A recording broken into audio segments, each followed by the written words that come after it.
જે બધું આપણે અત્યારે કહી રહ્યા છીએ ને એ બધું આપણે અનુભવવાનું છે. ત્યાં જ જીવનની ખરી સફળતા છે. પણ અનુભવી ક્યારે શકીએ? જ્યારે આપણામાં પહેલા શ્રદ્ધા હોય. એટલે ભગવાન કહે છે શ્રદ્ધાવાન લભતે જ્ઞાનમ. આ જ્ઞાન કહો, અનુભવ કહો, ક્યારે પ્રાપ્ત થાય? પહેલા શ્રદ્ધા હોય ત્યારે.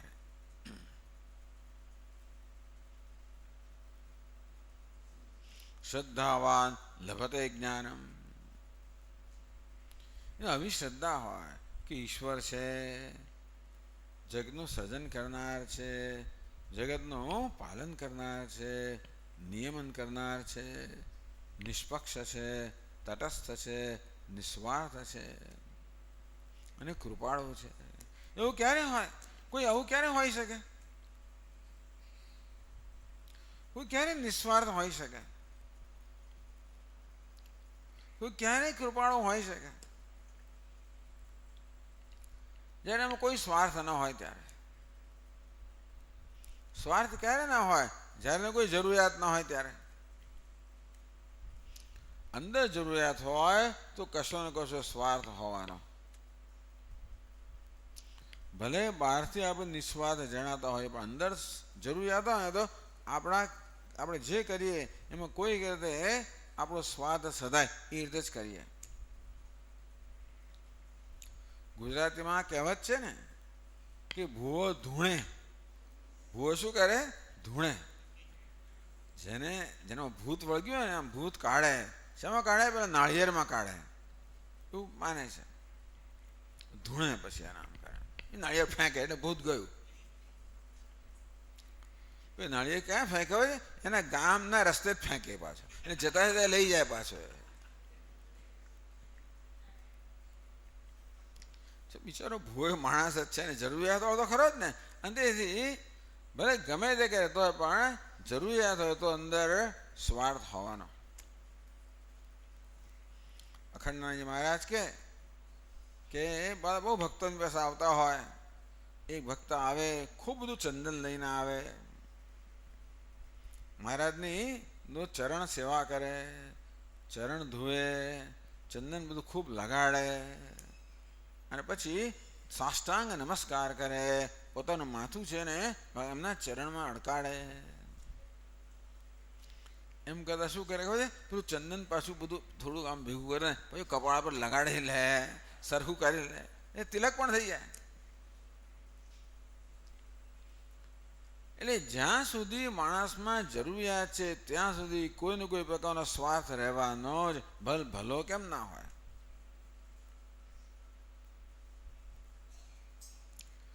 એટલે સાચા અર્થમાં નિસ્વાર્થ કોણ હોઈ શકે? જેને કોઈ જરૂર નથી. એવું હોય કોઈ? એક જ જણ છે. કોણ છે? ભગવાન. બીજા હોય આપણે બની શકીએ ભગવાન. અમુક રીતે આપણે ભગવાન બની શકીએ. ભગવાન કેવો છે? પૂર્ણ છે. પૂર્ણ મદઃ પૂર્ણમિદમ. આ બધું પૂર્ણ છે. પૂર્ણ પરમાત્માની અભિવ્યક્તિ છે. ભગવાન પૂર્ણ હોવાને કારણે કોઈ જરૂરિયાત નથી. આપ્તકામ આત્મકામ. જેની બધી જ કામનાઓ પૂર્ણ થઈ છે, અર્થાત જેને કોઈ કામનામની વસ્તુ જ નથી. ભગવાન કેવો છે? પૂર્ણ છે. એટલા જ માટે એને નિસ્વાર્થ બનવું પરવડે. આપણે પરવડે જ નહીં ને. આપણે નિસ્વાર્થ બનવું ના પરવડે. કેમ ના પરવડે? કારણ કે પછી આપણા સ્વાર્થની વિરુદ્ધ પણ થાય અને તેથી આપણે ના પરવડે. પછી એને સ્વાર્થ જ નથી, એને કશું વિરુદ્ધ થાય જ નહીં ને. ભગવાન કેવો છે? નિસ્વાર્થ. કેમ? કારણ કે પૂર્ણ છે. અંદર અપૂર્ણતા હોય, અંદર જરૂરિયાત હોય, અંદર સ્વાર્થ હોય તો રાગ દ્વેષ હોવાના જ.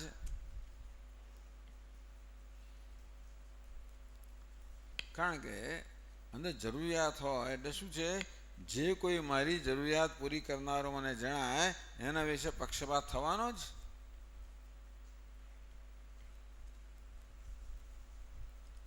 અને જે કોઈ મારી જરૂરિયાતમાં વિઘ્નરૂપ બનનારો હોય એના પ્રત્યે નિષ્ઠુરતા હોવાની.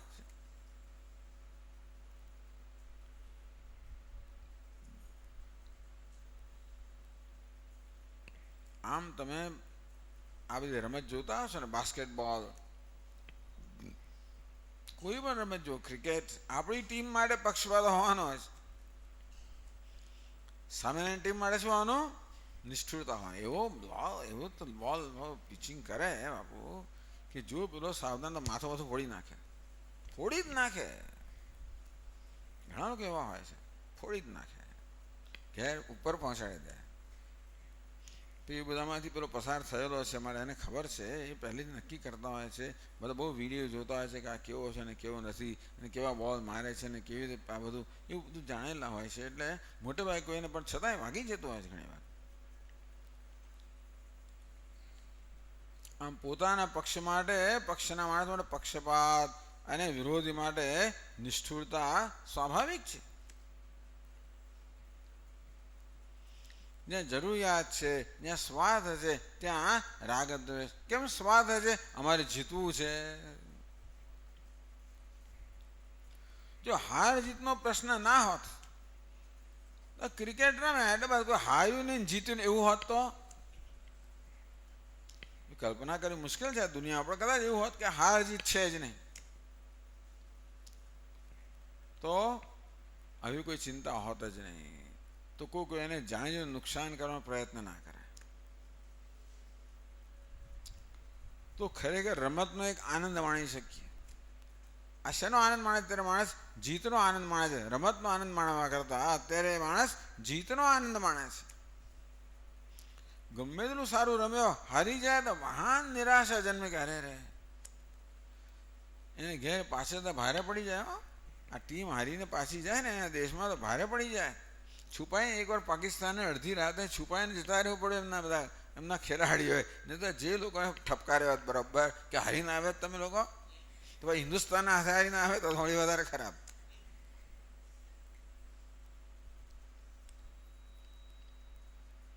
કે જરૂરિયાત છે. શું છે? જીતવું એ જરૂરિયાત છે. આ માણસની જરૂરિયાત છે. કેમ? કારણ કે તો જ એને સારું લાગે. જીતું તો હું સારું લાગે. કોણ? મને મારા વિશે કંઈક સંતોષ જન્મે કે હું કંઈક છું. હારી જવું તો મને મારા વિશે અસંતોષ જન્મે કે હું કંઈ નથી. આમ મૂળ જરૂરિયાત કઈ છે ખબર છે? પોતાના વિશે સંતોષ હોવાની, પોતાની દ્રષ્ટિએ પોતે યોગ્ય છે, પોતાની દ્રષ્ટિએ પોતે સફળ છે, પોતાની દ્રષ્ટિએ પોતે સ્વીકાર્ય છે, એક જરૂરિયાત છે. દરેક માણસને જરૂરિયાત છે કે હું સ્વીકાર્ય હોવો જોઈએ. હું ક્યારે મારો સ્વીકાર કરું? હું મારી અપેક્ષાઓ પૂરી કરું ત્યારે. મને મારી પોતાની પાસે અપેક્ષાઓ હોય છે. કેવી અપેક્ષા? કે ભાઈ મારે તો જીતવું જ જોઈએ, મારે તો પહેલો જ નંબર જોઈએ, મને તો આમ જ હોવું જોઈએ, મારું ઘર તો આવું હોવું જોઈએ, મારી મોટર ગાડી આ પ્રકારની હોવી જોઈએ, વગેરે વગેરે. જે કંઈ માણસે જરૂરિયાતો, પણ ટૂંકમાં એક એવું આદર્શ વ્યક્તિત્વનું એક આવું ચિત્ર હોય છે, અને એ પ્રકારે મને માપ્યા કરતો હોઉં છું. પણ એટલે આ રીતે સફળ હોવાની જરૂરિયાત છે. ભગવાન કહે સફળતા સ્વરૂપ છે. માટે ભગવાન પૂર્ણ છે, મારે કોઈ જરૂરિયાત નથી. અને માટે એને અંગ્રેજીમાં નો એક્સ ટુ ગ્રાઇન્ડ, એને કોઈ પ્રયોજન નથી, એનો કોઈ એજન્ડા નથી. સ્વામી ભાષામાં ઇઝ નો એજન્ડા. ભગવાનને કોઈ એજન્ડા નથી. એટલે એજન્ડા એને કોઈ પ્રયોજન નથી. એનું કોઈ વ્યક્તિગત પ્રયોજન વ્યક્તિગત પ્રયોજન નથી. પ્રયોજન તો વ્યક્તિગત પ્રયોજન નથી. એટલે જ્યારે જ્યારે પ્રશ્ન પૂછવામાં આવે કે ભગવાને કેમ જગતનું સર્જન કર્યું સ્વામીજી, શું કામ જગતનું સર્જન કર્યું? એટલે અમારા આચાર્ય જવાબ આપે, દેવસ્યૈષ સ્વભાવયમ આપ્ત કામસ્ય કા સ્પૃહા. એટલે તો ભગવાનનો સ્વભાવ છે કે સર્જન કરવું, બસ. એની પાછળ કોઈનું વ્યક્તિગત પ્રયોજન નથી. ટૂંકમાં જગતનું સર્જન કરીને પોતે કંઈક પામવાનો હોય એવું ભગવાન નથી કે જગતનું સર્જન કરવા દ્વારા, પાલન કરવા દ્વારા, નિયંત્રણ કરવા દ્વારા, આ બધું કરવા દ્વારા એ પોતે કંઈક પામવાનો હોય એવી કોઈ પ્રકારનો એનો એજન્ડા કે એવું કોઈ પ્રકારનું સ્વાર્થી પ્રયોજન છે જ નહીં. એનો કોઈ પ્રયોજન વગર જ થાય છે. બહુ મોટી વસ્તુ છે, આ સામાન્ય વસ્તુ નથી, બહુ મોટી વસ્તુ છે. એવું કહે છે જ્યારે સ્વાર્થ ના હોય તો કઈ કોઈ સ્વાર્થી પ્રયોજન ના હોય. એટલે ખરેખર દેશનો નેતા કેવો હોવો જોઈએ, પ્રધાનમંત્રી કેવો હોય, આવો હોવો જોઈએ, જેને કોઈ વ્યક્તિગત પ્રયોજન નથી, જેને કંઈ ખાટવાનું નથી, જેને કંઈ પામવાનું નથી, જેને કંઈ મેળવવાનું નથી, જેને કંઈ વ્યક્તિગત સિદ્ધ કરવાનું નથી. મારે તો તકલીફ એ છે કે આખો દાડો મારે મારી જાતને સિદ્ધ જ કરવી પડે છે કે હું બરોબર છું. અને અમુક થાય તો હું સફળ છું, અમુક થાય તો હું નિષ્ફળ છું. એટલે સફળતાનો પ્રયત્ન કરવો પડે, નિષ્ફળતાને ટાળવાનો પ્રયત્ન કરવો પડે. જે સફળતામાં ઉપયોગી થાય એમણે રાગ હોય, અને નિષ્ફળતા આવે તો દ્વેષ હોય. એટલે અત્યારે ચાલે છે ને બધું, પેલો આ સફળ થવા જાય અને પેલો પાછળ મુક્કો મારે અને પગ ખેંચવાનો પ્રયત્ન કરે. હિન્દુસ્તાન આખી દુનિયામાં ચાલે, હિન્દુસ્તાનમાં એકલામાં શું, આ તો બધે ચાલે છે. માણસ માત્રમાં, માણસ જાતમાં ભગવાન કેવો છે? નિષ્પક્ષ છે, નિસ્વાર્થ છે. એ કૃપાળુ બનવાનું એને પરવડે. કરુણા કોને પરવડે?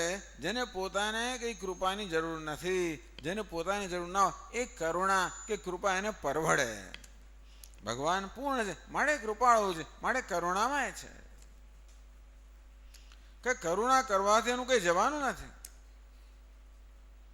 એટલે ભક્ત કહે ને કે ભાઈ હું તો એક બિંદુ માંગુ છું, તારું શું ઓછું થવાનું છે? ભક્ત ભગવાનને કહે કે તું તો મોટો કૃપાનો સાગર છું, મને એક બિંદુ આપ, તારું શું જવાનું આપ તું.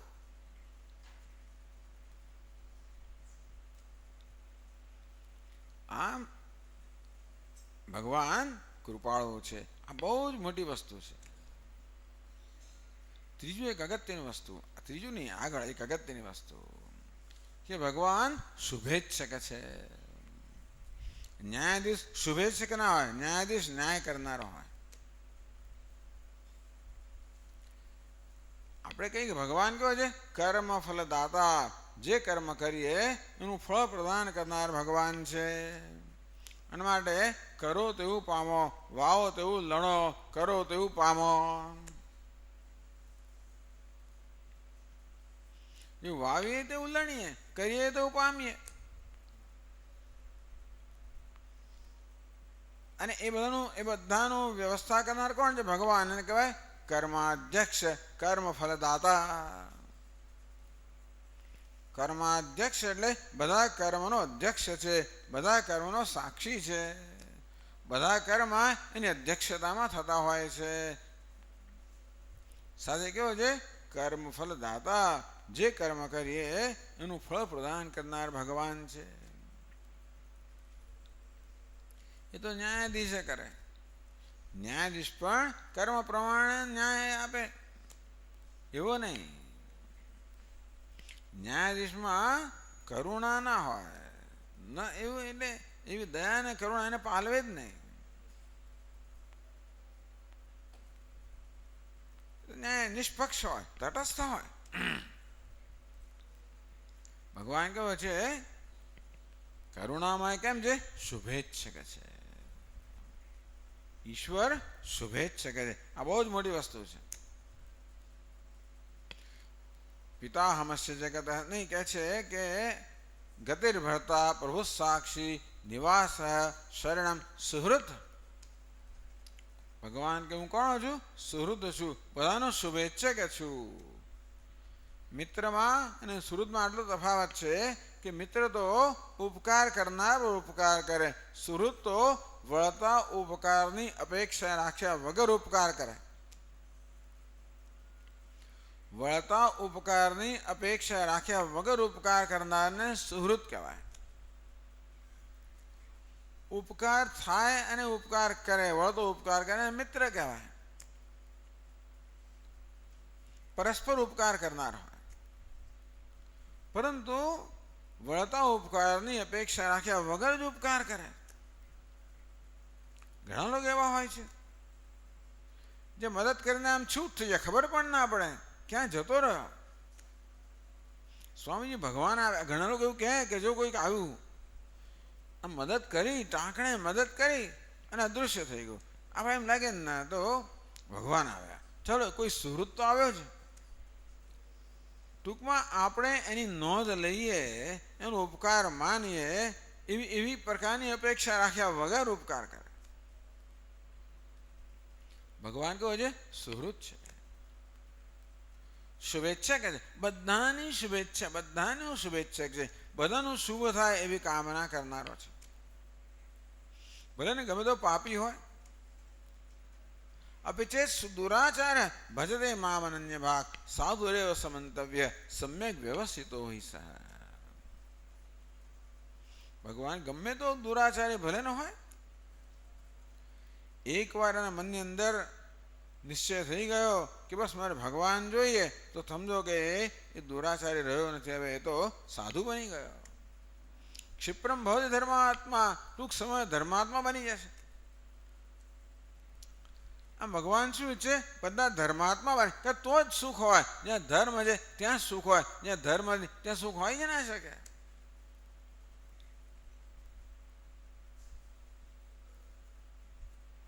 ધર્મ એટલે કાયદાનું પાલન. કયો કાયદો? જે કાયદો, જે નિયતિ, જે વ્યવસ્થા જગતમાં છે, જે પ્રમાણે જગત ચાલી રહ્યું છે એને અનુસરવું, એનું નામ કાયદાનું પાલન, નામ ધર્મ. જો કાયદાનું પાલન હોય તો જ મનમાં કોઈ પ્રકારનું સ્ટ્રેસ ના હોય. બાકી આપણે પણ ક્યારેક કાયદાનું જ્યારે ઉલ્લંઘન કરીએ તો મનમાં પછી કંઈ ને કંઈ ગડબડ થયા કરતી તો હોય છે કે જુઠ્ઠું બોલી તો ગયો છું, પણ આ જો કંઈ ખબર પડી જશે તો પાછું તકલીફ થવાની ખરી. પછી આપણે હંમેશા તકેદારી રાખવી પડે, કોણ કોની સાથે વાત કરે છે, શું કરે છે, શું નથી કરતા, કોણે કહી દીધું, કોણ નથી કીધું, બધી બહુ તકલીફ રહે બધી મનમાં.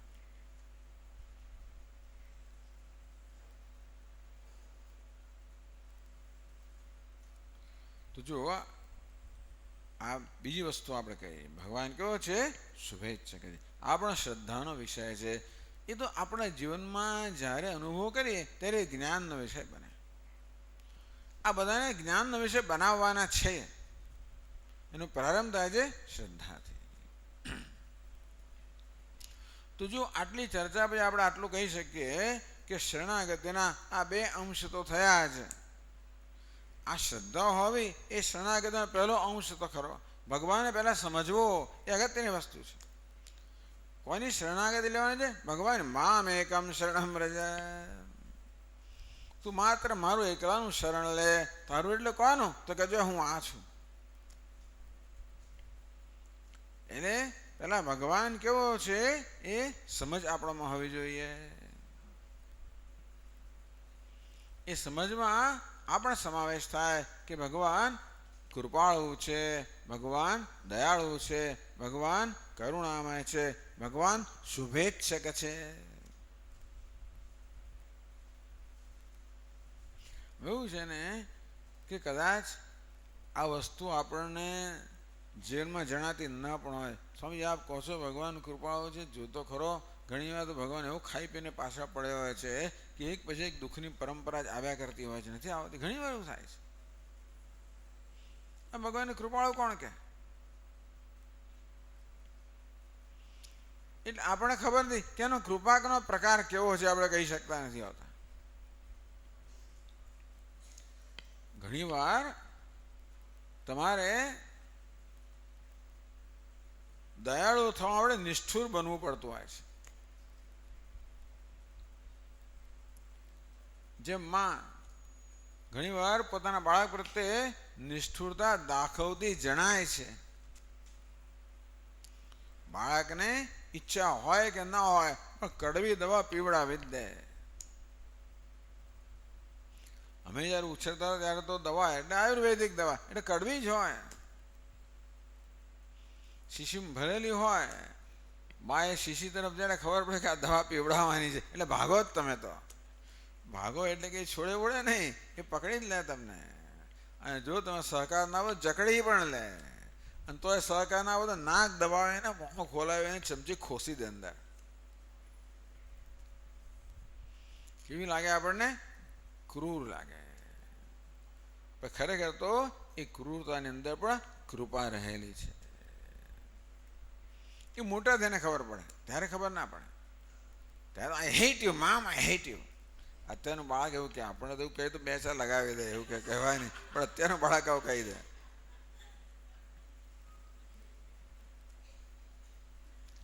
કે મમ્મી તો બહુ નિષ્ઠુર છે, બહુ ક્રૂર છે, તું મને નથી ગમતી. પણ મોટા થયા પછી ખબર પડે. સ્વામીજી અમારા ઘરમાં તો નિયમો, તમારા દાદા એટલા કડક હતા કે જ્યાં સુધી અમે આ ગીતાનો એક અધ્યાયનો પાઠ ન કરીને, પેલું ના બોલીને પેલું ના, ત્યાં સુધી ખાવાનું ના આપે. હવે ખબર એમ કરવાને કારણે કેટલી વસ્તુ યાદ રહી ગઈ છે. એને કારણે આજે ગીતામાં પ્રેમ જન્મ્યો છે. એને કારણે જો ગીતાના વર્ગમાં આવતા થયા છે, એ પછી ખબર પડે આપણને કે તે વખતે બતાવેલી જરાક જે દેખાતી જણાતી નિષ્ઠુરતા પણ છેવટે કેવી આપણા લાભમાં, હિતમાં પરિણમે છે. ભગવાન હિતેચ્છુ છે. જો આ પ્રકારની ભગવાન વિશેની સમજ હશે અને શ્રદ્ધા, એ શુભેચ્છક છે, એ શ્રદ્ધાનો વિષય છે. એ કૃપાળુ છે, શ્રદ્ધા. કે ઘણી વાર જીવનમાં એની કૃપા આપણે જણાતી નથી. એટલા માટે ભગવાન બધું આપણું ધાર્યું જ કરતો હોત તો કોઈને તકલીફ ના પડી હોત કે કૃપાળુ છે એ સ્વીકારવાની તકલીફ ના પડી હોત. ઘણા કહેતા હોય ભગવાન હું માનું છું સ્વામીજી.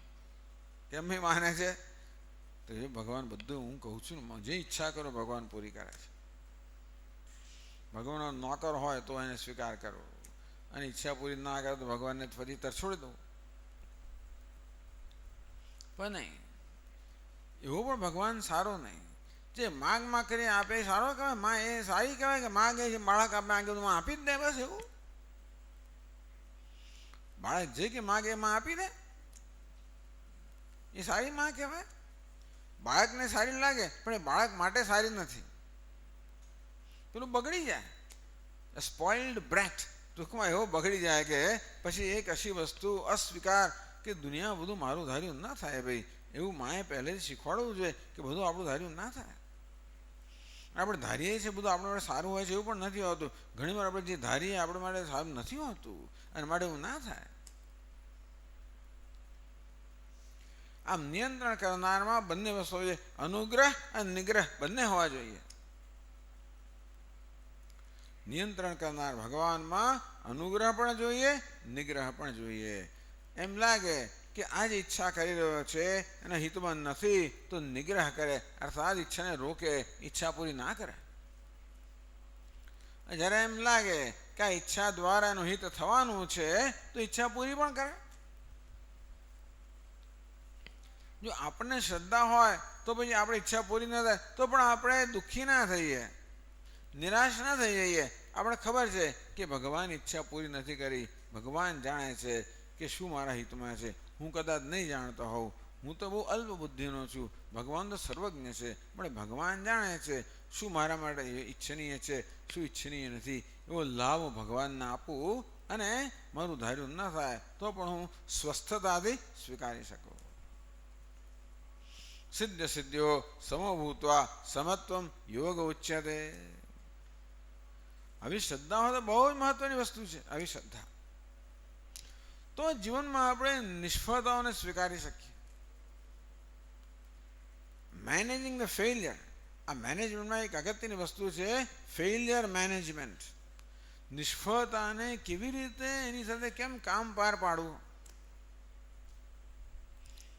કે સુખ સમયમાં છે કે ન જવું, દુઃખમાં ને હિંમત હારવી. કે સુખ સમય છકી ના જવું, દુઃખમાં હિંમત ના હારવું. આ દુઃખ જે આવે છે એ પણ મને ઘડવા માટે આવે છે. આની પાછળ પણ મારું કંઈક હિત હશે. અંગ્રેજીમાં એક શબ્દ પ્રયોગ છે બ્લેસિંગ ઇન ડિસ્ગાઇઝ. બ્લેસિંગ એટલે અનુગ્રહ. ક્યારેક આ શાપ પણ છે એ અનુગ્રહરૂપ નીવડે છે. ડિસ્ગાઇઝ એટલે બીજા રૂપમાં આવવું. ક્યારેક અનુગ્રહ પણ છે ને એ શાપના રૂપમાં આવતો એમ જણાય છે. જગત રક્ષાએ ત્વમ નટસ નનુ વામૈવ વિભૂતા. આ મહિમના સ્તોત્રમાં કહેવામાં ભગવાન તું જ્યારે તાંડવ નૃત્ય કરે છે ત્યારે આ ત્રણેય લોક હલી જાય છે. આ પૃથ્વી પર તારા ચરણનો આઘાત થાય છે, પૃથ્વી હલી જાય છે. ક્યારે હું તો તૂટી ફૂટીને નષ્ટ થઈ જઈશ કે શું? અને પેલી ભોગળ જેવી આપણી ભૂજાઓ જ્યારે અંતરિક્ષમાં ફરે છે ત્યારબાદ નક્ષત્રો તૂટી પડે છે. બધા કે અમારું શું થશે? નરસિંહ મહેતા ગાય ને કે મારું હવે શું થશે? કારણ કે પેલા શું છે ગીત, ભગવાને પેલું, કારણ કે અમે તો પેલું ક્ષીર સમુદ્ર મંથન કરેલું ને, તો ભગવાન હવે માને કહે કે માં તું મને હવે મંથન કરવા દે જરા. ભગવાન બાળક કે હવે તું મને છાશ વલોવવા દે. તો બધા લોકો ચિંતામાં પડી કે અમારું શું થશે? આ ભગવાન બોલવાનું શરૂ કરે એટલે શું, પેલા મેરુ પેલા મંદાર પર્વતને એમ થાય કે અરે રે મારું શું થશે, અને વાસુકી નાગને થાય મારું શું થશે. એમ ભગવાન જ્યારે તાંડવ નૃત્ય કરે ત્યારે ત્રણેય લોક હલી જાય છે. એમ લાગે કે આખું બધું નષ્ટ થઈ જવાનું છે, પણ નહીં, એ દ્વારા ભગવાન કૃપા જ કરી રહ્યા છે. જગત રક્ષાએ ત્વમ નટસી નનુ વામૈવ વિભૂતા. હે ભગવાન તું જગતનું રક્ષણ કરવાનું નૃત્ય કરે છે ત્યારે વિભૂતા, તારી કૃપા કરવાની રીત બહુ વિલક્ષણ છે. આવું બધું ભક્તમાં આવી શ્રદ્ધા હોય. આપણે ક્યારે ખરેખર શરણાગત બની શકીએ? જ્યારે ભક્ત બનીએ ત્યારે. ભક્ત કોણ છે? જે ભગવાનનો સ્વીકાર કરે છે. જેમે વૈશ્ય વૃણતે, જે ભગવાનનો સ્વીકાર કરે છે. એટલે આ પ્રકારનો સ્વીકાર કે ભગવાન ક્યારેય પણ મારું અહિત ન જ કરે, એ ગમે તે કરે પણ મારું અહિત ન જ કરે. બહારથી જ અહિત જેવું જણાય છે, એમાં પણ હિત છુપાયેલું છે. ક્યારેક ભગવાનની કૃપા બહુ પ્રગટ રૂપમાં આવે, ક્યારેક અપ્રગટ રૂપમાં કે છુપાયેલ રૂપમાં આવે, પણ જે છે ભગવાનની કૃપા જ છે. બ્લેસિંગ ઇન ડિસ્ગાઇઝ, ભગવાનની અપ્રગટ રૂપની કૃપા. આવું હોય તો આપણે, આનું નામ શરણાગતિ. ભગવાનના આ ગુણોમાં વિશ્વાસ, શ્રદ્ધા. અંતો આપણે ભલભલા સંજોગોની અંદર પણ સ્વસ્થતા જાળવી શકીએ. અને મારા સ્વામીજી કે પ્રસાદ બુદ્ધિ. આપણે કર્મ કરીએ, કર્મનું જે ફળ આવે છે એ ભગવાનનો પ્રસાદ છે. આજકાલ રોજ મને સૌથી પહેલો પ્રસાદ મળે છે. શું મળે છે ખબર છે? આજકાલ રોજ જે આપણા કેટલાક ભક્તો બહુ જ હિતેચ્છુઓ છે, એ લઈ આવે છે રોજ લીમડાનો રસ. સૌથી પહેલી વસ્તુ મારા પેટમાં કઈ જાય છે ખબર છે? લીમડાનો રસ. હું જાણું છું કે ભલે એનો સ્વાદ કડવો હોય, પણ ગુણમાં કેવો છે? મીઠો છે. એમ પ્રસાદ કડવો પણ હોય. સ્વામીજી આ ભગવાનને ધરાવીને લાવીશું એવું કહે એટલે પછી આપણે ના પડાય જ નહીં તો કહે કે ભાઈ નથી પીવો. પણ એમ કે સ્વામીજી ભગવાનને ધરાવીને લાવીશું, ભાઈ તો લાવો ત્યારે. પ્રસાદનો અનાદર તો ના જ થાય ને. ખાસ કરીને જેણે સત્યનારાયણની કથાઓ સાંભળી હોય એ તો બાપુ પ્રસાદનો અનાદર કરે જ નહીં. શું શું થાય છે આપણે સાંભળ્યું છે.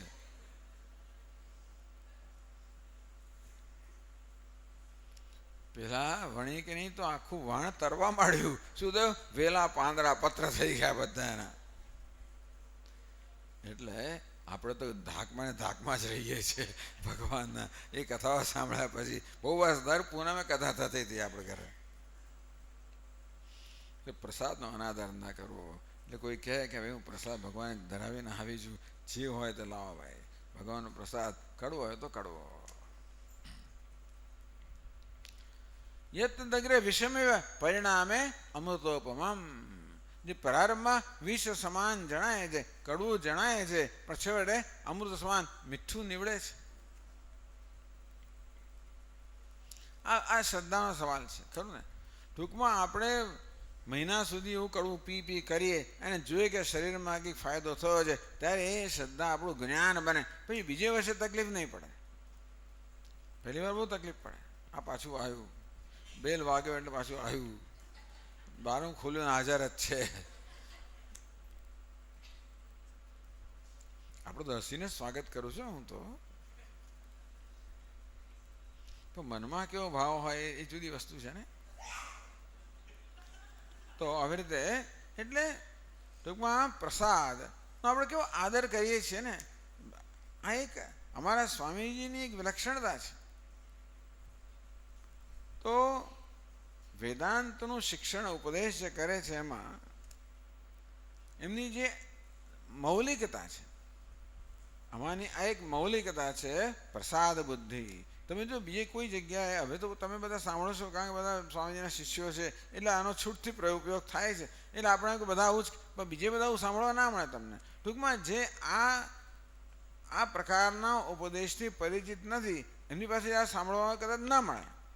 હા, બધું ફેલાઈ ગયું હોય ને સાંભળવા જુદી. પ્રસાદ બુદ્ધિ, જે કર્મફળ આવે ભગવાનનો કૃપા પ્રસાદ છે. એ પ્રસાદ તો કડવો પણ હોય, પછતાં મારા મનમાં જો શ્રદ્ધા હોય કે ભગવાન શુભેચ્છક છે, કડવો એટલે અણગમતો હોય. જીવનમાં અનેક અણગમતી વસ્તુઓ આવે છે ને, જીવનમાં ઘણી નિરાશાઓ આવે છે. અમારા સ્વામીજી કે જીવન કેવું છે? દુઃખમ દુઃખમ દુઃખમ દુઃખમ દુઃખમ સુખમ, દુઃખમ દુઃખમ દુઃખમ દુઃખમ દુઃખમ સુખમ. બધા બહુ દુઃખની વચ્ચે ક્યારેક ક્યારેક સુખનો ઝબકારો થાય એવું છે.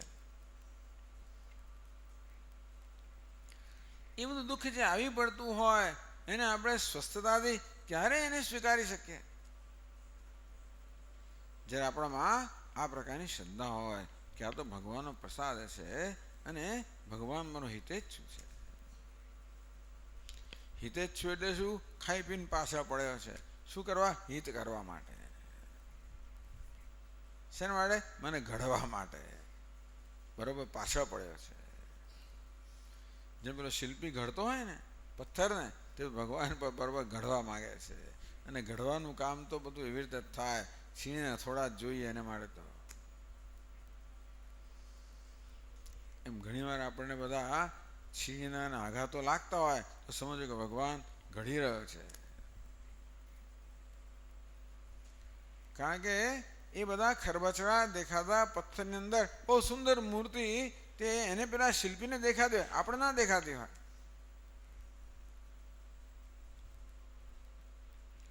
તો શિલ્પી જે આવરણ છે એને દૂર કરે છે. જે બધા અનિચ્છનીય અંશ છે એ બધા દૂર કરતો જાય છે. એમ કરતા કરતા બહુ સુંદર મૂર્તિ એમાંનો આવિર્ભાવ થાય છે. શિલ્પી કાંઈ એ મૂર્તિ કે સુંદરતા પ્રદાન નથી કરતો. જે સુંદરતા વિદ્યમાન છે ને વર્તમાન કરે છે.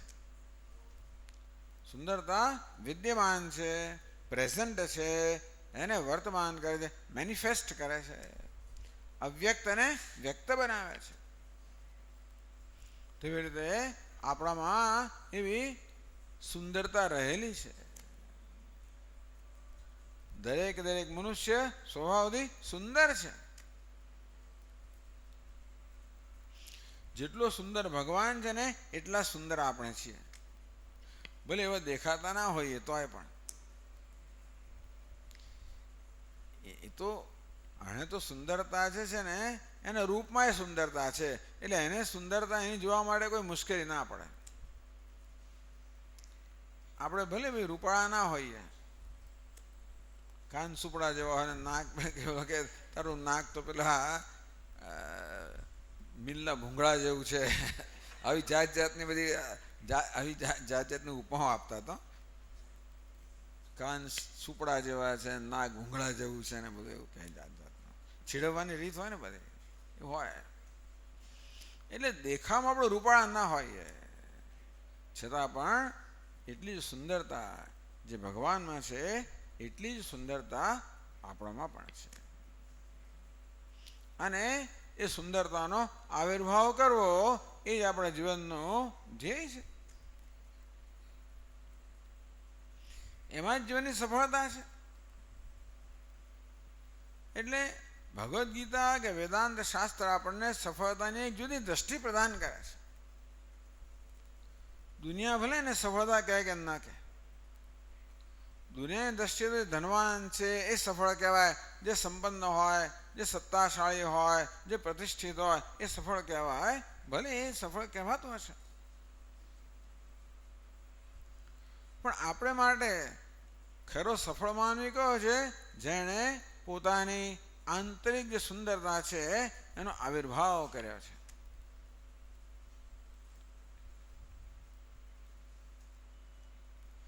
અને એક જન્મનું આ કામ નથી, આપણે સ્વીકારીએ છીએ. શિલ્પી કે રાતોરાત બનાવી નથી દેતો, મહિનાઓને મહિનાઓ લાગતા હોય છે. આપણા રામકૃષ્ણ સેવા સમિતિની અંદર મંદિરમાં રામકૃષ્ણ પરમહંસની પ્રતિમા છે. એના શિલ્પીએ ઘડતા ઘડતા કેટલા વર્ષો લગાડ્યા. કોઈ જોવા ગયા ત્યારે શું કરતા હતા? એમના હાથમાં કશું કરતા આમ આમ આમ કરે, ટુક ટુક ટુક ટુક ટુક ટુક એવી ટૂંકમાં હથોડીની બધી હથોડીઓ બદલાયા કરે, છીણી બદલાયા કરે, હથોડી બદલાયા કરે. જેમ પેલા પેઇન્ટના બ્રશ બદલાયા કરતા હોય ને, પેલા મોટું હોય, પછી નાનું હોય, પછી ઝીણું ઝીણું હોય. તો શિલ્પીઓની પણ બધી છીણી હોય ને એ બદલાયા કરે. વર્ષો લાગે, ઘણી વાર તો મહિનાઓ તો લાગે જ. તેવી રીતે આપણું બધું કામ કદાચ ભગવાન ગમે તેવો મોટો શિલ્પી હોય પણ આપણે કંઈ ઓછા છીએ. આ પથ્થરમાં આપણામાં ફેર એટલો છે ને કે પથ્થર કોઈ પ્રકારનો વિરોધ કરતો નથી, પૂરેપૂરો સહકાર આપે છે. પથ્થર કેવો છે? શરણાગત છે. તો આને શિલ્પીને એવી શરણાગતિ એ શિલ્પીને છૂટ આપે છે. તાર જે કરવું એ કર. મને આપણો વિશ્વાસ છે કે તું મને તોડવા માટે નહીં, મને ઘડવા માટે આ કરી રહ્યો છે. પથ્થર ને શિલ્પી પર વિશ્વાસ છે કે આજે આ બધા છીણીના હથોડાના ઘા જે પડી રહ્યા છે એ મને તોડવા માટે નહીં, મને ઘડવા માટે છે. તેમ ભક્તને ભગવાન પર વિશ્વાસ છે કે જે બધા આઘાત થઈ રહ્યા છે એ મને તોડવા માટે નહીં, મને સજા નથી કરતો ભગવાન, મને ઘડી રહ્યો છે. હવે આપણે કંઈ પથ્થર જેટલા શરણાગત નથી એટલે પથ્થર જેટલો સહકાર તો આપણે ના આપીએ. ક્યારેક તો મોડું ફેરવી પણ લઈએ તો પથ્થર મોડું ફેરવે તો બિચારો તૂટે, પછી ઘડાય નહીં, તૂટે. તો આપણે મોડું ફેરવ કરીએ તો તૂટ્યા જ કરીએ. એટલે ઘણીવાર લોકો ખૂબ બધું દુઃખ સહન કરવા છતાં ઘડાતા નથી, તૂટતા હોય છે. કારણ કે એમનામાં શરણાગત નથી, ભગવાનને સહકાર નથી આપતા.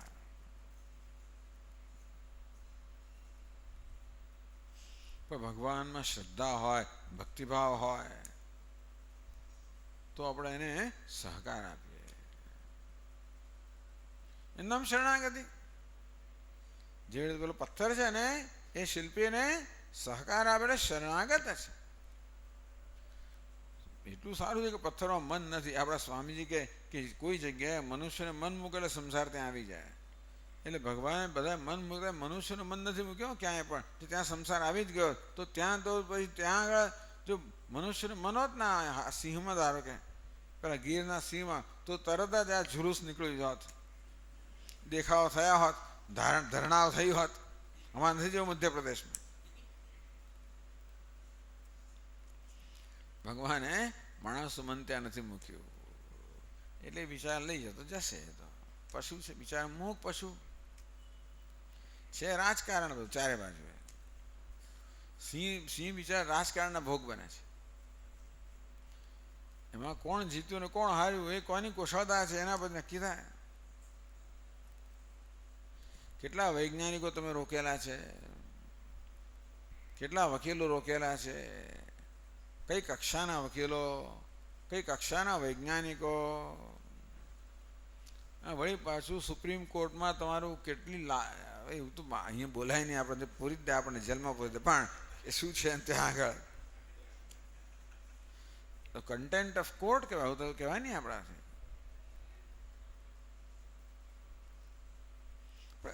ટૂંકમાં તમારી કેટલી વાગે છે આ બધાથી નક્કી થાય. કહે છે ભગવાનના રાજમાં દેર હૈ અંધેર નહીં હૈ.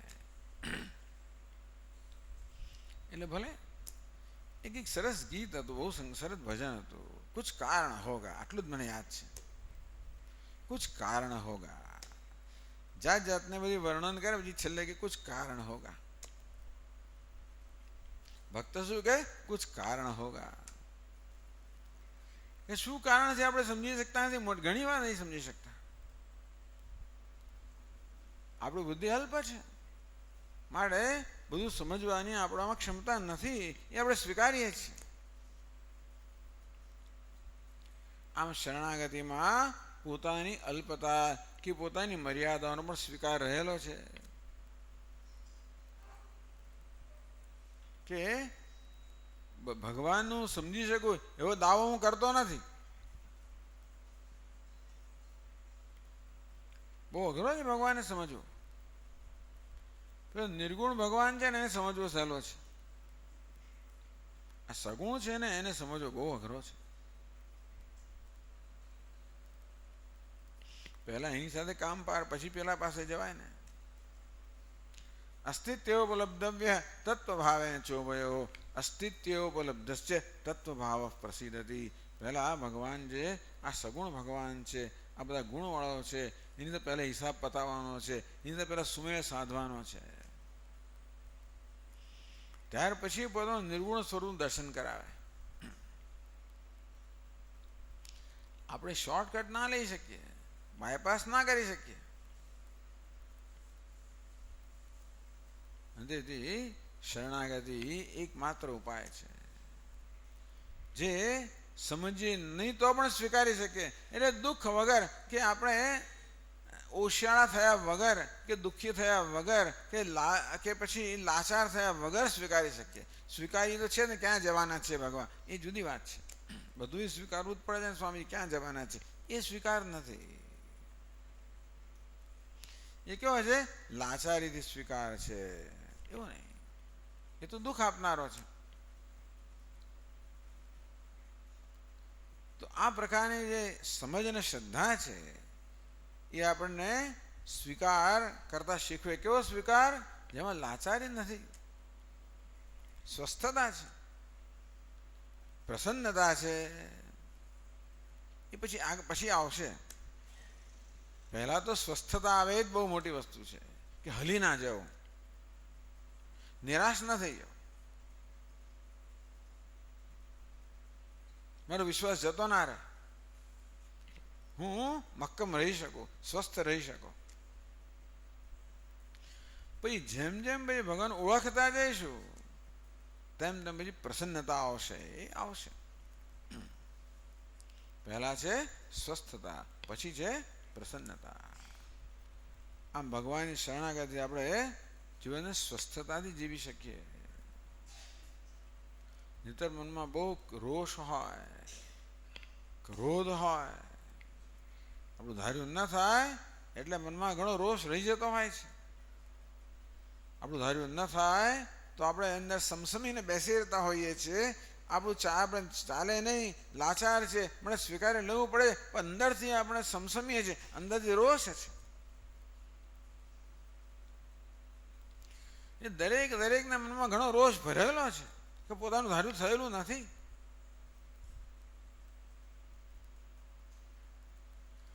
આ પ્રકારની જ્યારે આપણામાં ભાવના હોય, આ શરણાગતિની ભાવના હોય, તો અંદરથી આપણને ક્રોધ ના જન્મે, રોષ ના જન્મે, વિરોધ ના જન્મે.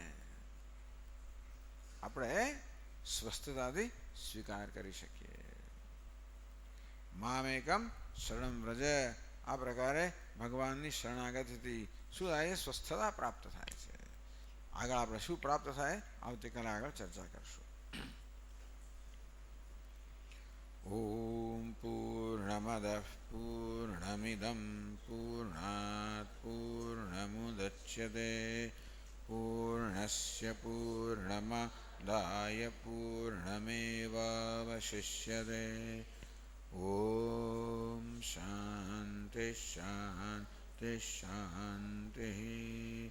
હરિ ઓમ. શ્રી ગુરુભ્યો નમઃ. હરિ ઓમ.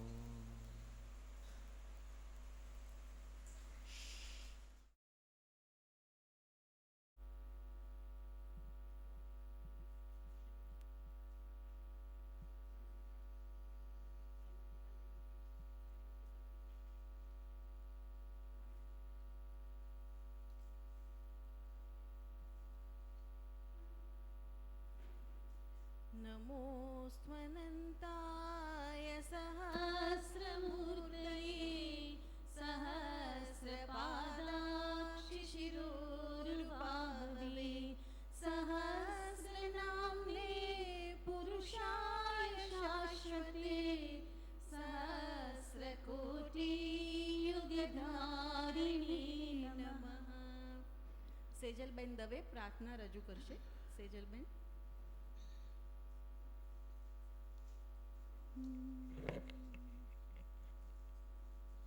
सच्चिदानन्द रूपाय विश्वोत्पत्त्यादिहेतवे तापत्रय विनाशाय श्रीकृष्णाय वयं नुमः.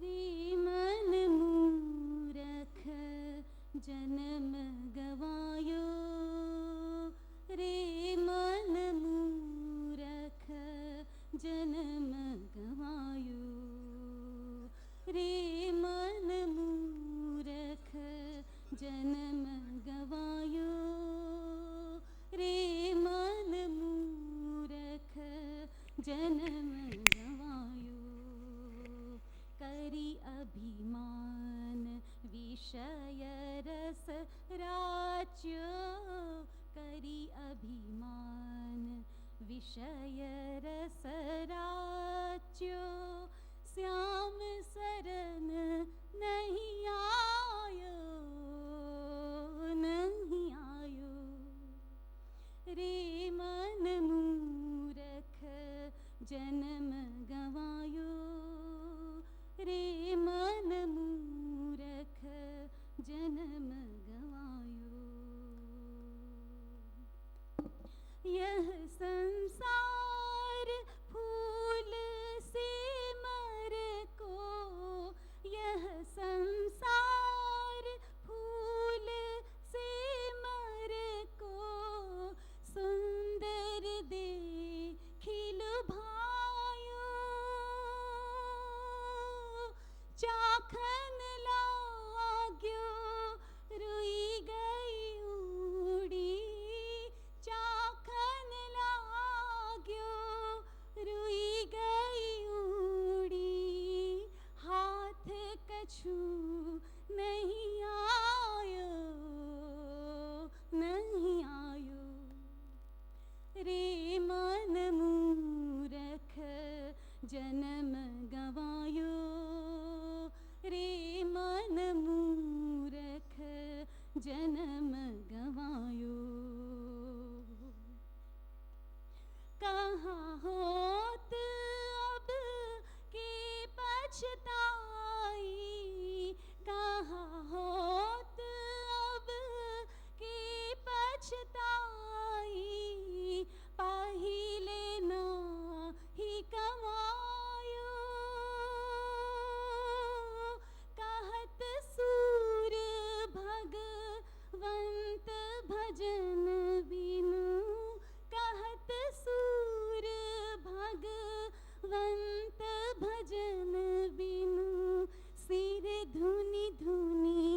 પછતાયો રે મન મૂરખ જન્મ ગવાયો રે મન મૂરખ જન્મ ગવાયો કરી અભિમાન વિષય રસરાચ્યો કરી અભિમાન વિષય રસરાચ્યો શ્યામ સરન નહીં આયો રે મન મૂરખ જન્મ ગવાયો રે મન મૂરખ જન્મ ગવાયો રે મન મૂરખ જન્મ ગવાયો.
सहनौ भुनक्तु सह वीर्यं करवावहै तेजस्विनावधीतमस्तु मा विद्विषावहै.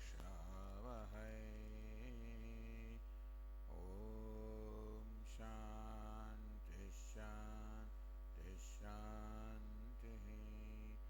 ॐ पूर्णमदः पूर्णमिदं पूर्णात् पूर्णमुदच्यते पूर्णस्य पूर्णमादाय पूर्णमेवावशिष्यते. ॐ शान्ति शान्ति शान्तिः.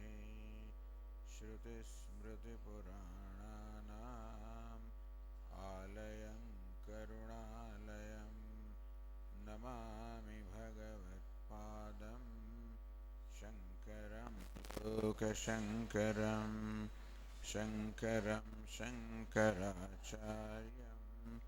केशवं बादरायणं सूत्रभाष्यकृतौ वन्दे भगवन्तौ पुनः पुनः ईश्वरो गुरुरात्मेति मूर्तिभेदविभागिने व्योमवद्व्याप्तदेहाय दक्षिणामूर्तये नमः।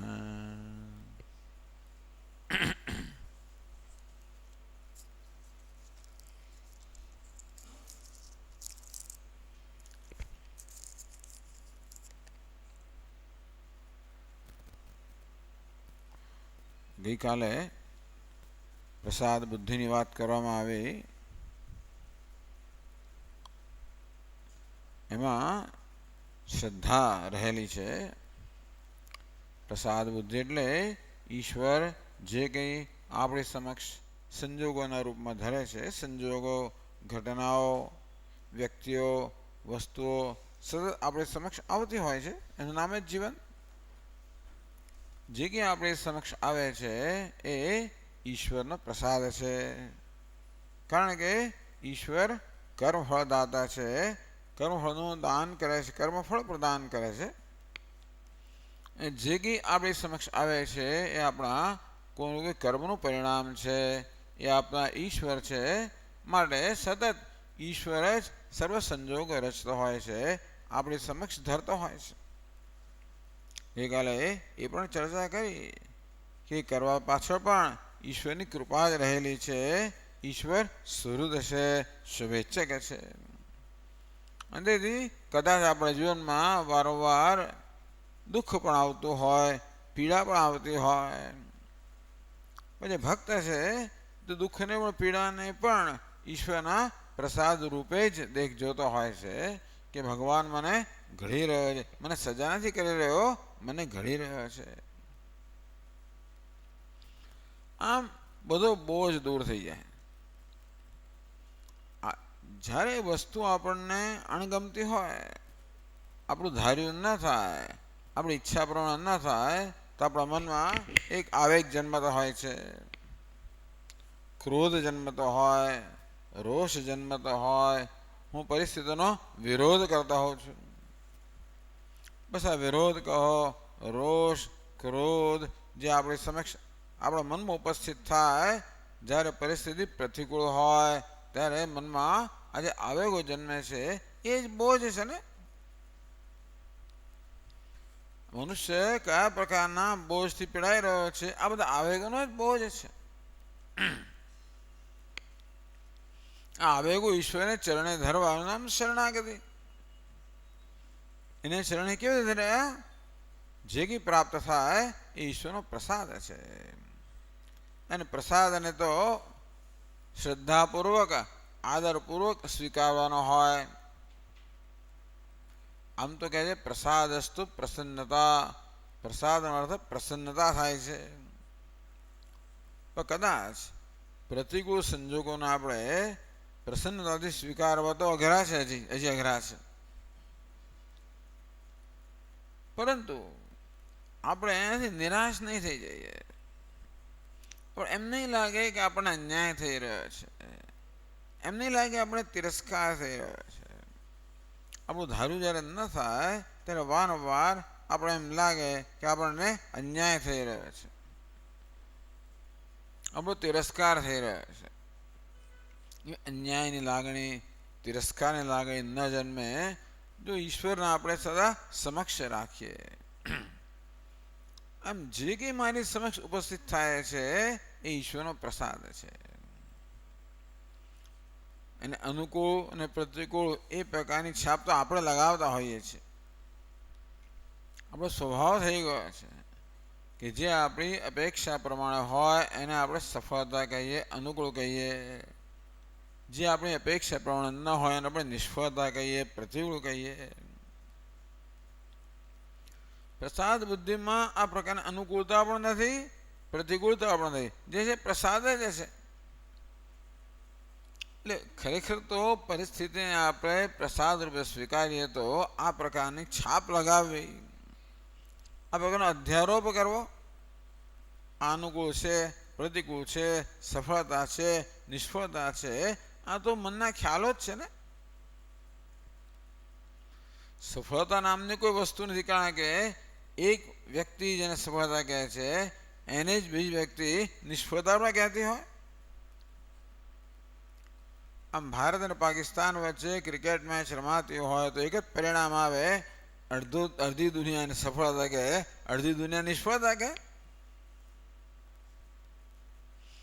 આમ સફળતા નિષ્ફળતાની કોઈ વ્યાખ્યા નથી. એ તો દરેક વખતે આપણું મન જ પોતાની રીતે સફળતા નિષ્ફળતાની વ્યાખ્યા દરેક આપણું મન તે ક્ષણે કરતું હોય છે. અને આપણે પણ આપણી સફળતાની અને નિષ્ફળતાની વ્યાખ્યા બદલ્યા કરતા હોઈએ છીએ. અત્યારે હું જેને સફળતા કહું એને કદાચ બીજા સંજોગોમાં ન પણ કહું. માટે આ સફળતા નિષ્ફળતા અનુકૂળ પ્રતિકૂળ આપણું મન સંજોગો પર જે આ પ્રકારનો અધ્યારોપ કર્યા જ કરતું હોય છે, એની શરણાગતિ, એનો ત્યાગ કરવો, એને ભગવાનને ચરણે ધરી દેવા, અને જે આવે એ પ્રસાદ છે. આમ જેમ જેમ પ્રસાદ બુદ્ધિમાં આપણે નિષ્ઠ બનતા જઈએ તેમ તેમ મન પ્રસન્ન થતું જ જાય. કારણ કે પ્રસન્નતા એ તો મનનો સ્વભાવ છે. અને એવું શું છે જે આપણને એ પ્રસન્નતાના અનુભવથી વંચિત રાખે છે? આ બધા આવેગો. મારું ધાર્યું થાય તો હું હર્ષના આવેગમાં, એ પણ એક આવેગ છે. અને ધાર્યું ન થાય તો હું શોકમાં મગ્ન થઈ જવું, એ પણ બીજો આવેગ છે. આમ આપણે એક આવેગાત્મક જીવન જ જીવતા હોઈએ છીએ. હર્ષ અને શોક વચ્ચે સતત ઝોલા ખાયા કરતા હોઈએ છીએ. ભગવાન કે નિત્યમ છે સમચિત્તત્વમ ઇષ્ટાનિષ્ટોપપત્તિષુ. ઇષ્ટ અને અનિષ્ટ, અનુકૂળ અને પ્રતિકૂળ જે કંઈ તારી સમક્ષ આવે એમાં ચિત્તની સમતા કેવું જણાય? એ સર્વને પ્રસાદ રૂપે સ્વીકારવા. કેમ? કારણ કે એ સર્વમાં ઈશ્વરનો અનુગ્રહ રહેલો છે. ગઈકાલે કહ્યું તે પ્રમાણે ક્યારેક જ્યારે આપણું ધાર્યું થાય ત્યારે ઈશ્વરનો પ્રત્યક્ષ અનુગ્રહ જણાય. આપણું ધાર્યું ન થાય તો ઈશ્વરનો પરોક્ષ અનુગ્રહ છે. ભક્ત હંમેશા બધી જ વસ્તુઓને ઈશ્વરના અનુગ્રહ રૂપે સ્વીકારે છે.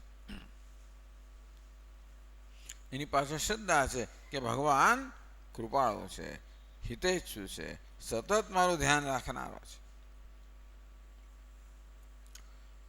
આમ સંજોગોનો સામનો કરતી વખતે પ્રસાદ બુદ્ધિ, કર્મ કરતી વખતે પણ શરણાગતિ. ગઈકાલે ચર્ચા કરી કે જગતમાં નિયતિ છે, કાયદો છે, વ્યવસ્થા છે. તો આ નિયતિના રૂપમાં, કાયદાના રૂપમાં, વ્યવસ્થાના રૂપમાં ઈશ્વર જ છે. અને માટે આપણા જીવનમાં આ નિયતનું, કાયદાનું, વ્યવસ્થાનું અનુસરણ કરવું, એનું પાલન કરવું, એનું નામ શરણાગતિ. પણ સ્વામીજી, કાયદાના પાલનમાં વળી શરણાગતિ શું આવે? કારણ કે કાયદાનું પાલન ન કરવાનાની વૃત્તિ આપણામાં રહેલી હોય છે. હિન્દુસ્તાનમાં તો ખાસ એક કાયદો આવ્યો એટલે સૌથી પહેલી વસ્તુ કાયદાનો ભંગ કેમ કરવો. હેલ્મેટ પહેરો, ઘૂંસાનો પહેરો. બેલ્ટ બાંધો, ઘૂંસાનો બાંધો. આમ કોઈક રીતે કાયદાને અનુસરવું, એમાં જાણે કે મને પરતંત્રતા જણાય છે. અને ઘણી સ્વામીજી, તમને શું ખબર, હેલ્મેટ પહેરવામાં કેટલી મુશ્કેલી છે, કેટલી ગરમી અંદર લાગે, બરોબર દેખાતું ના હોય, અને બહુ હેલ્મેટ પહેરવો ત્રાસ છે. ખાસ કરીને ગરમીની ઋતુમાં તો બહુ ત્રાસ છે. એ વાત તો સાચી છે. ઘણી વાર કાયદાનું પાલન કરવામાં આપણે મુશ્કેલી અનુભવીએ, થોડુંક દુઃખ અનુભવવું પડતું હોય છે. નહીં તો કોણ પાલન ના કરે?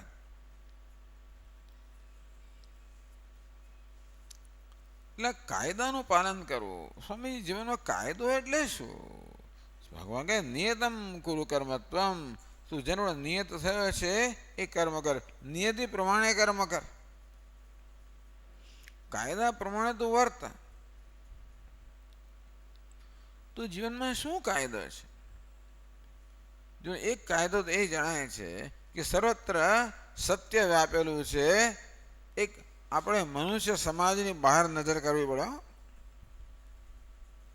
મનુષ્ય સમાજની વાત જરા જવા દઈએ આપણે. એ સિવાય આપણે કુદરતમાં નજર કરીએ તો કુદરતમાં ક્યાં પણ દંભ નામની વસ્તુ નથી. અંદર કંઈક અને બહાર કંઈક એવી દંભ ક્યાંય નથી. ઊંટને આપણે ગમે તેટલું કદરૂપ કહેતા હોઈએ, ઊંટ એમ નથી કે ઊંટના કોઈ પ્લાસ્ટિક સર્જનમાં જતો નથી. મારો ઢેકો તમે કાપી નાખો, મારી ડોકને સીધી કરો. ઊંટમાં માણસનું મન આપ્યું હોત તો બધું એવું થયું હોત, પણ એવું એને કંઈ છે નહીં. અંદર જે છે એ બહાર છે. ટૂંકમાં પોતે જેવા છે તેવા જ પોતાને વ્યક્ત કરવામાં કોઈ શરમ કે સંકોચ નથી, કોઈ દંભ નથી. દરેક વસ્તુ પોતાના સ્વભાવ અનુસાર વર્તે છે. આમ દરેક વસ્તુ ધર્મનું પાલન કરે છે, કાયદાનું પાલન કરે છે. અગ્નિ દેવતાને કહેવામાં આવ્યું કે ભાઈ તારે બળવું,